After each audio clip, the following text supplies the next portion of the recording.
this guy. Struck him out and got him looking on a fastball at 98.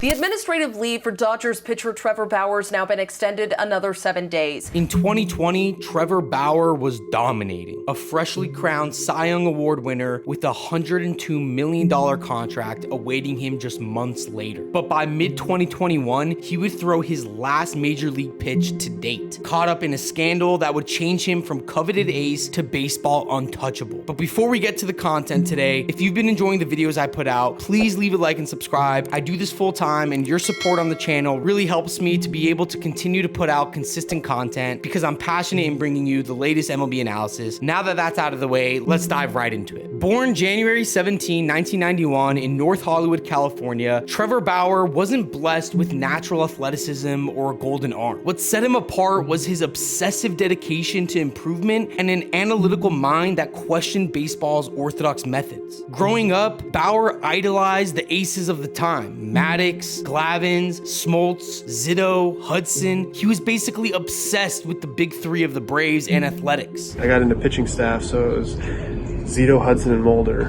in Oakland, and it was Smoltz, Glavine, and Maddox in Atlanta, and those are my two. He was so focused and obsessed with baseball that it became the only thing he cared about. To say he was bullied for this would be an understatement. While most young pitchers simply tried to throw harder, Bauer studied biomechanics, pitch design, and the physics behind the perfect delivery. This scientific approach would become his signature throughout his career, both his greatest strength and at times a source of conflict with more traditionally minded coaches and teammates. At William S. Hart High School in Santa Clarita, Bauer's dedication began paying off. As a junior, he posted a remarkable 12-0 record with an incredible 0.79 ERA, earning All-State honors. His talent was undeniable. At UCLA, Bauer's development sped up quickly. Paired with fellow future MLB star Garrett Cole, the two aces led the Bruins to the 2010 College World Series Finals. While Cole was the more highly touted prospect with his typical pitcher's build and triple-digit fastball, it was actually Bauer who would rewrite the UCLA record books. And to be honest, Garrett Cole hated him for that. By his junior year in 2011, Bauer had established himself as the most dominant pitcher in college baseball. He went 13-2 with a 1.25 ERA and impressive 203 strikeouts, setting both UCLA and Pac-10 conference records. His 34 career wins made him the school's all-time leader, and his 460 career strikeouts demolished the previous UCLA benchmark. Bauer's college dominance earned him both the Golden Spikes Award and the National Player of the Year Award in 2011. And when the MLB draft arrived that June, the Arizona Diamondbacks selected him 3rd overall, just behind his UCLA teammate Cole, who went first to the Pittsburgh Pirates. But even as his talent impressed scouts, the personality traits that would later complicate his career were already becoming clear. Bauer's stubborn, independent attitude, his refusal to follow baseball traditions he found didn't make sense, and his confidence in his own methods over his coaches began creating tension almost immediately. Now, after a rapid rise through Arizona's minor league system, Bauer made his MLB debut on June 28, 2012, at just 21 years old. But his first taste of major league action proved challenging. Well, this is a routine that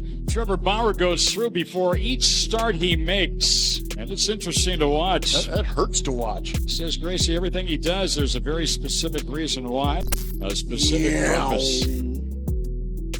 That is impressive. More concerning than the training disagreements were the personal conflicts that emerged. Bauer's confidence in his methods and unwillingness to change rubbed teammates and coaches the wrong way. After just 17 innings pitched with a 6.06 ERA, the Diamondbacks had seen enough. In December of 2012, less than 18 months after drafting him, Arizona traded their prized prospect to Cleveland in a 3-team deal. Now in Cleveland, Bauer found a more supportive environment for his analytical approach. Under the guidance of Cleveland's pitching staff, Bauer spent 2013 and 2014 reconstructing his mechanics after a 2012 injury had forced him to slightly change his delivery. The rebuilding process was hard. Bauer later described it as overriding 8 to 10 years of neuromuscular programming. Although the results weren't immediate, over time, Trevor Bauer would develop into a solid starter, and this was the beginning of a Cy Young caliber development. The 2016 season represented Bauer's first full year as a starter, going 12-8 with a 4.26 ERA and 168 strikeouts in 190 innings. While not yet elite numbers, they hinted at the potential that had made him such a high draft pick. But the funniest part of his season was when Cleveland made it all the way to the World Series. However, during the ALCS, Trevor Bauer cut his finger preparing a drone and had to miss his Game 2 start against the Toronto Blue Jays. Now, the real breakthrough came in 2018. Through August, he posted a 2.22 ERA, striking out 214 batters and earning his first All-Star selection. He seemed like a Cy Young contender before a line drive fractured his leg in the middle of the month, limiting his usage the rest of the season as he only registered 9 innings pitched in the final month and a half of the season. But despite the injury, Bauer had finally proven himself. Even as his on-field performance reached new highs, Bauer's outspoken personality and active social media presence continued creating controversies. He engaged in public feuds with other players, criticized MLB leadership, and had some political controversy with a few of his online comments. While some fans appreciated his authenticity, others, including many within baseball's more traditional circles, viewed him as a disruptive presence. He turns and fires it. Thankfully, he threw it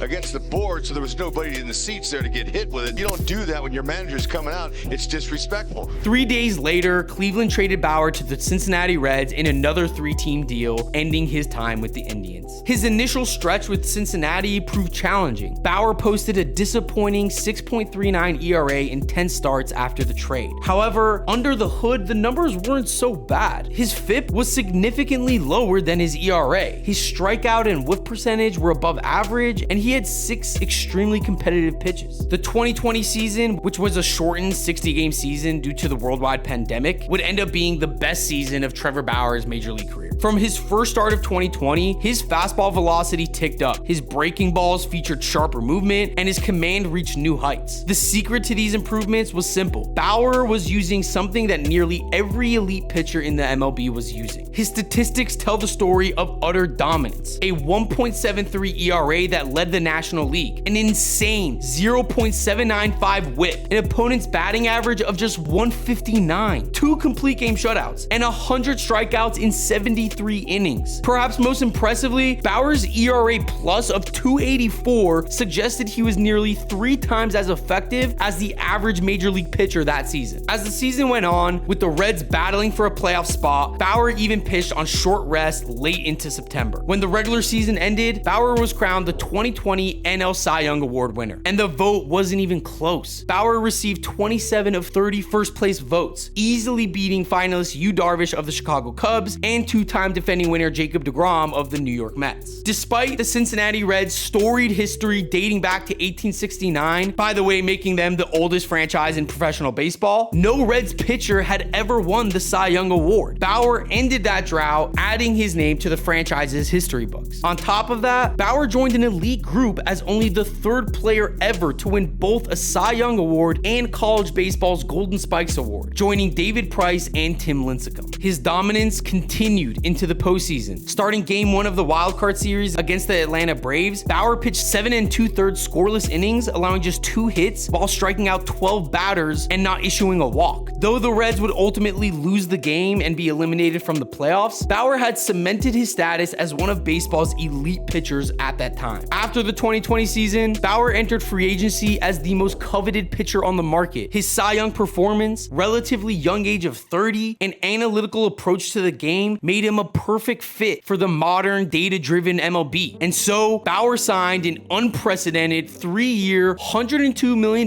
contract with the Los Angeles Dodgers in February of 2021. A deal that not only made him one of the highest paid players in baseball history, but also included an opt-out clause at the end of every season. Once he signed with Los Angeles, we finally got our answer as to what Trevor Bauer was doing to produce these results. For years, Trevor Bauer had been calling out pitchers for using foreign substances. Even back in 2018, Bauer called out the Astros, but more specifically Garrett Cole, for using foreign substances. He tweeted out, "If only there was just a really quick way to increase spin rate. Like, what if you could trade for a player knowing that you could bump his spin rate a couple hundred RPM overnight? Imagine the steals you could get on the trade market if only that existed." If you can't tell, Trevor Bauer is referring to pine tar. In order to protest the league allowing pitchers to use it, Bauer had decided to use it himself. Although he never blatantly blatantly admitted to using it. When was asked if he could replicate his 2020 season without foreign substances, he said, "Go look at the 2018 numbers and tell me what you think." This was an insane revelation for MLB fans, but not as insane as what was about to happen to MLB and Trevor Bauer. The course of Trevor Bauer's career changed forever on June 28th, 2021. On that day, he started for the Dodgers against the San Francisco Giants, pitched 6 solid innings in what would become his final major league appearance. The following day, a woman filed for a temporary restraining order against Bauer, alleging that what began as a consensual sexual relationship had turned violent without her consent, detailing physical abuse that allegedly occurred during 2 separate incidents in April and May of 2021. On July 2nd, Major League Baseball placed Bauer on administrative leave, while the allegations were investigated by both police and by the league itself. What followed was a complex legal saga that would unfold over many months. The Pasadena Police Department conducted a criminal investigation into the allegations, while Major League Baseball launched its own separate investigation. In August 2021, a Los Angeles County Superior Court judge denied the woman's request for a permanent restraining order against Bauer, finding that her injuries were not the result of anything she verbally objected to during their encounters. However, this ruling did not end investigations by either the police or the MLB. The legal process continued into early 2022 when the Los Angeles County District Attorney's Office announced it would not file criminal charges against Bauer. Prosecutors cited insufficient evidence to prove the woman's claims beyond a reasonable doubt. But despite avoiding criminal charges, Bauer's professional fate remained in MLB's hands. And on April 29, 2022, Commissioner Rob Manfred announced an unprecedented 324-game suspension for Bauer, effectively 2 full seasons without pay, for violating the league's domestic violence policy. The suspension was by far the longest ever issued under the policy, more than twice the previous record of 162 games. Bauer immediately announced his intention to appeal, maintaining his innocence and denying any violation of league policies. The appeal process stretched for months before an independent arbitrator, Martin Scheinman, reduced the suspension to 194 games in December 2022. While still the longest active player suspension in MLB history for sexual assault or domestic violence, the reduced suspension technically allowed Bauer to return to baseball immediately. The Los Angeles Dodgers, however, had reached their own decision. On January 12, 2023, they released Bauer, choosing to pay the remaining $22.5 million on his contract and call it quits. Now, throughout this whole process, Bauer maintained his innocence. He even filed defamation lawsuits against his accusers and The Athletic, but it's worth noting that he did drop those lawsuits. These legal disputes continued until October 2023, when Bauer and his accuser reached a settlement. And according to his attorneys, the settlement involved no payment from Bauer to his accuser. Further developments occurred in April 2024, when an Arizona woman who had previously accused Bauer of sexual assault was herself indicted on charges of fraud and theft by extortion. The indictment alleged that she had defrauded Bauer as part of a scheme potentially spanning several years. But despite these legal victories and the lack of criminal charges, Bauer's MLB career remained in limbo. Though technically eligible to sign with any team after serving his suspension, no MLB organization has been willing to offer him a contract, a situation Bauer has called an unofficial blackballing from the sport. But here's the thing, on paper, Trevor Bauer's situation seems dumbfounded. Why is a guy who was seemingly proven innocent in the court of law not being signed to an MLB team? He was the 2020 Cy Young, for crying out loud. Not only that, but there have been other players who have actually been charged. Domingo Germán, Julio Urias, and Aroldis Chapman are all big leaguers who have done similar things but were allowed to come back and play professional ball. Here's where the other side of the argument comes into play. Just because somebody isn't charged doesn't mean they are 100% clear. All it means is that there isn't definitive evidence of what happened, and I get that. What most people say and believe is that if Bauer is so innocent, why doesn't he release the independent arbiter's report? He has access to it and is allowed to release it, so why won't he? What those people believe is that it's because it holds information explaining why MLB teams stay away from him. And honestly, this makes sense to me. Worse players who have done worse stuff that we know about have been let back into the MLB. So something just doesn't add up with the available information we have about the Trevor Bauer situation. There must be something in that report that we don't know. But moving on for now, with Major League Baseball seemingly close to him, Trevor Bauer's pitching career found new life across the Pacific. In March 2023, he signed a one-year, $4 million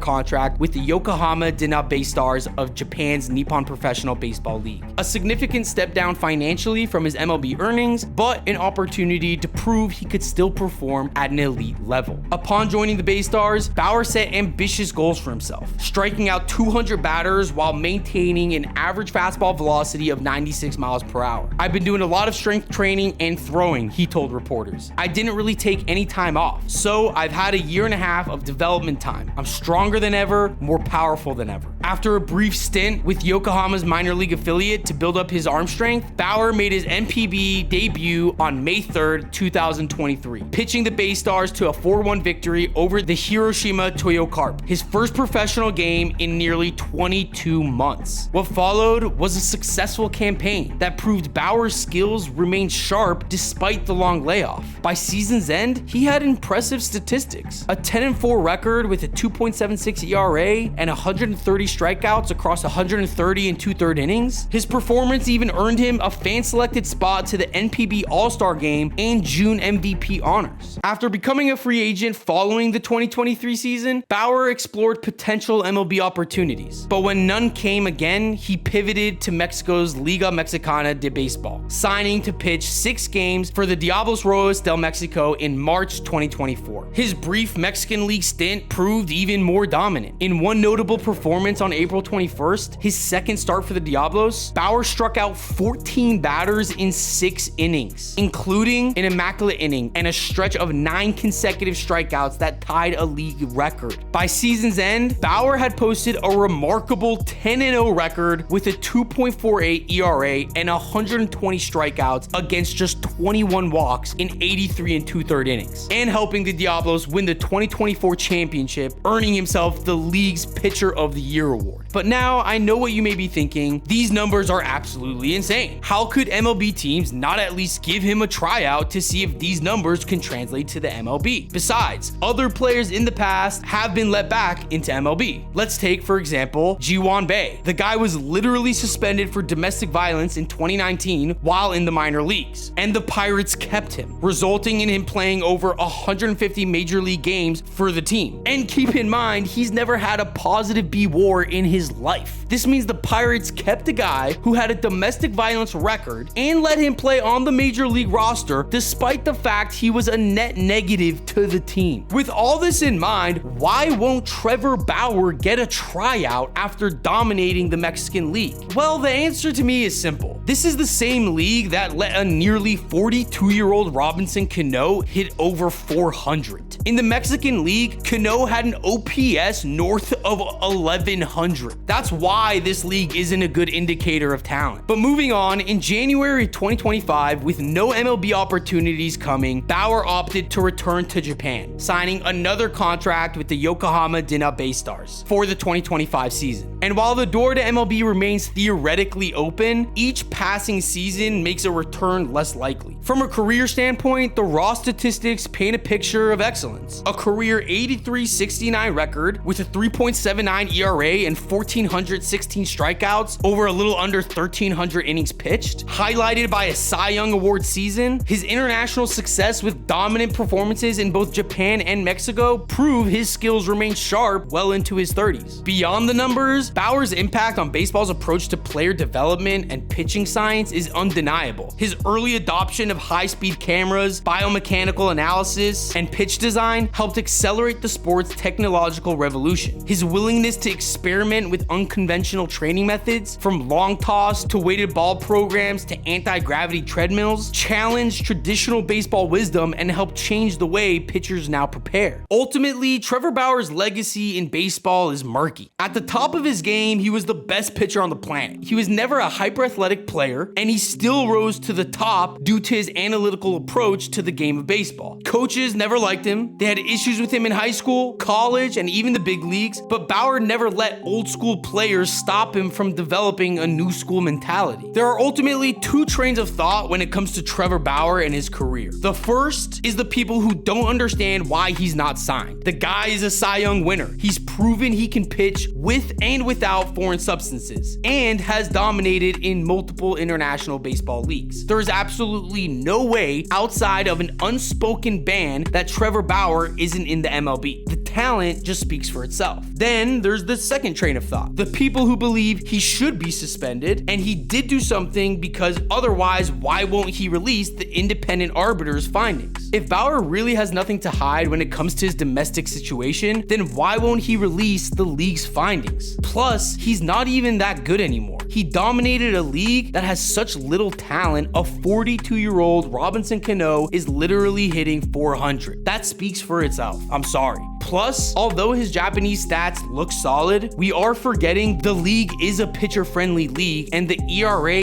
isn't adjusted to MLB standards. Now, Trevor Bauer is a fine enough pitcher in Japan, but there are better pitchers in the league and there's no point in signing Bauer if there are cheaper and younger options. For the most part, those are the two sides of the situation. To me, as someone who has witnessed many players across every major sport have similar or even worse issues and still return from suspension to their teams, even at times when they are found guilty, it just makes no sense to me why Bauer, who had all charges dropped and seemingly innocent of the allegations, isn't on a major league team. But then again, I've also never seen a player who has the ability to release an arbiter's findings refuse to do so. So Trevor, if you're listening, just release the findings. Personally, I understand both sides of the situation, and honestly, I feel like there is something we are missing. Hopefully in the next few years, we get the crucial evidence we need to make a definitive assessment on this situation, because as of right now, it's too cloudy to make an objective call. Right now, as it stands, Trevor Bauer will go down as one of the biggest what-if stories in baseball. What if the domestic violence allegations never happened? Would he win another Cy Young? Would he become a Hall of Famer? Does he change the course of baseball as we know it due to his strange rehab and preparation methods? We'll never know for sure, but it is a cute thought. But more importantly, is there something specific about Bauer's story that makes him different from the rest? Do you think his blacklisting is fair, or that he should be given an opportunity and MLB should allow teams to reach out to him? Is there another player story that you'd like for me to cover next? Let me know in the comments below, and don't forget to like and subscribe for more hard-hitting baseball analysis. Thanks for watching, and I'll see you on the next one.